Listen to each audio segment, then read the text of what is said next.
The Blind Man by Chopin. A man carrying a small red box in one hand walked slowly down the street. His old straw hat and faded garments looked as if the rain had often beaten upon them, and the sun had as many times dried them upon his person. He was not old, but he seemed feeble, and he walked in the sun along the blistering asphalt pavement. On the opposite side of the street there were trees that threw a thick and pleasant shade. People were all walking on that side, but the man did not know, for he was blind, and moreover he was stupid. In the red box were lead pencils, which he had endeavored to sell.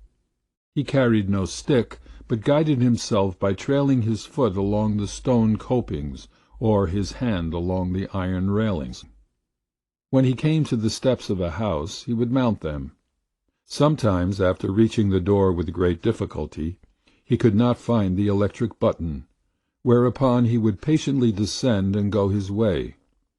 Some of the iron gates were locked, their owners being away for the summer, and he would consume much time striving to open them, which made little difference, as he had all the time there was at his disposal.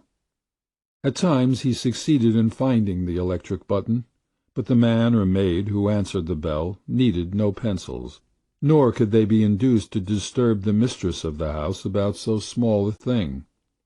The man had been out long and had walked far, but had sold nothing. That morning someone who had finally grown tired of having him hanging around had equipped him with a box of pencils and sent him out to make his living. Hunger, with sharp fangs, was gnawing at his stomach, and a consuming thirst parched his mouth and tortured him. The sun was broiling. He wore too much clothing, a vest and coat over his shirt. He might have removed these and carried them or thrown them away, but he did not think of it. A kind woman who saw him from an upper window felt sorry for him, and wished that he would cross over into the shade. The man drifted into a side street, where there was a group of noisy, excited children at play. The color of the box which he carried attracted them, and they wanted to know what was in it. One of them attempted to take it away from him. With the instinct to protect his own and his only means of sustenance, he resisted, shouted at the children, and called them names. A policeman, coming round the corner and seeing that he was the center of a disturbance, jerked him violently around by the collar, but upon perceiving that he was blind, considerately refrained from clubbing him, and sent him on his way. He walked on in the sun. During his aimless rambling he turned into a street where there were monster electric cars thundering up and down, clanging wild bells, and literally shaking the ground beneath his feet with their terrific impetus. He started to cross the street.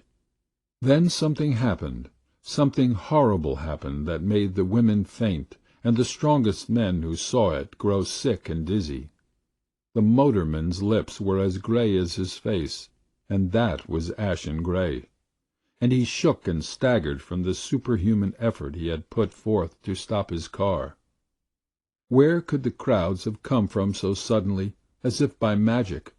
Boys on the run, men and women tearing up on their wheels to see the sickening sight, doctors dashing up in buggies as if directed by Providence.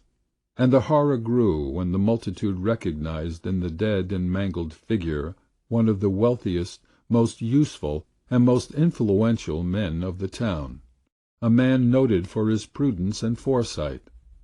How could such a terrible fate have overtaken him? He was hastening from his business house, for he was late, to join his family, who were to start in an hour or two for their summer home on the Atlantic coast.